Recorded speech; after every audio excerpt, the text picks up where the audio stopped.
আসসালামু আলাইকুম বন্ধুরা, আমি মালা আখতার। মালার রান্নাঘরে আপনাদের সবাইকে ওয়েলকাম। আশা করি আপনারা ভালো আছেন। আজকে আমি দারুণ স্বাদের একটা মিষ্টির প্রিপারেশন নিয়ে এসেছি, যেটা খুব কম সময়ের মধ্যে কম উপকরণ দিয়ে একদম পারফেক্ট দোকানের মতোই বানানো হবে।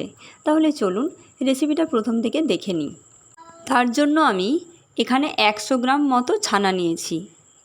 তারপর সেই ছানাটাকে খুব ভালো করে একদম, আপনারা দেখতেই পাচ্ছেন আমি কেমন করে ছানাটাকে মাখছি, সেইভাবে খুব ভালো করে 5 থেকে 6 মিনিট আমি এরকম মেখেছিলাম। ছানাটা মাখতে মাখতে যখন দেখবেন বাসনের গা থেকে উঠে আসছে, তখন বুঝবেন ছানাটা ভালোভাবে মাখানো হয়ে গেছে।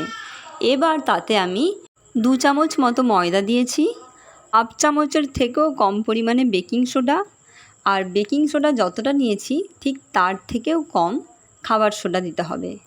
এবার সব উপকরণ দিয়ে খুব ভালোভাবে একসাথে ছানাটার সঙ্গে মেখে নিতে হবে।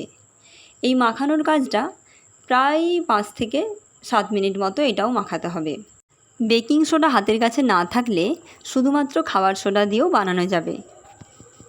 এই প্রসেসে যদি একবার বাড়িতে কেউ ছানার জিলিপি ট্রাই করেন, তাহলে দ্বিতীয়বার থেকে আর দোকানে কেনারও কোনো ইচ্ছে থাকবে না। তাহলে সম্পূর্ণ ভিডিওটি দেখে শেষে ছোট্ট করে একটা লাইক করার অনুরোধ রইল।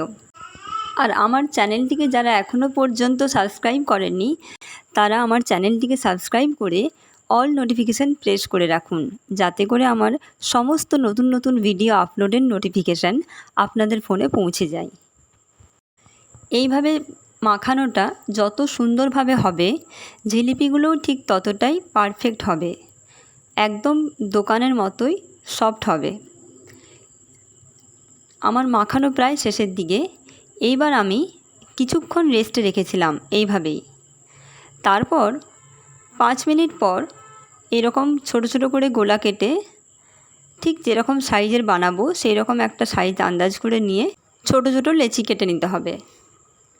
এবার লেচিগুলো প্রত্যেকটাকে সমান করে একটা একটা করে হাতের সাহায্যে ভালো করে মসৃণ করে নিতে হবে। সব লেচিগুলো এইভাবে খুব ভালো করে যতটা পারবেন একদম সমান করে মসৃণ করে নেবেন।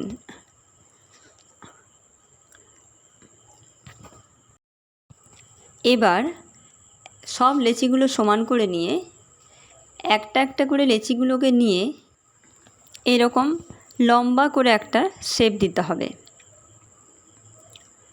এইভাবে লম্বা করে নিয়ে এইবার এক পাশ থেকে উল্টিয়ে নিয়ে গোল করে আবার অন্য পাশ থেকে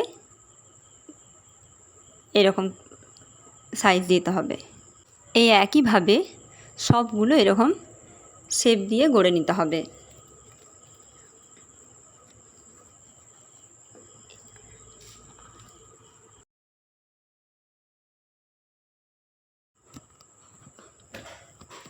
এবার আমার সবগুলো প্রায় রেডি হয়ে এসেছে।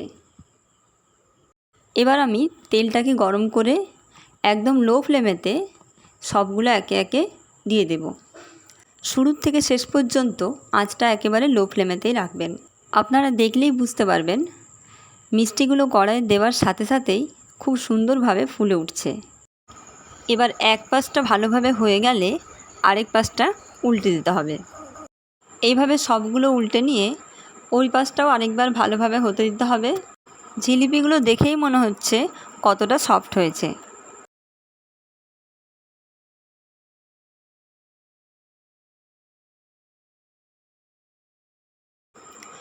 এখন এই পাশটাও ভালোভাবে হয়ে গেছে।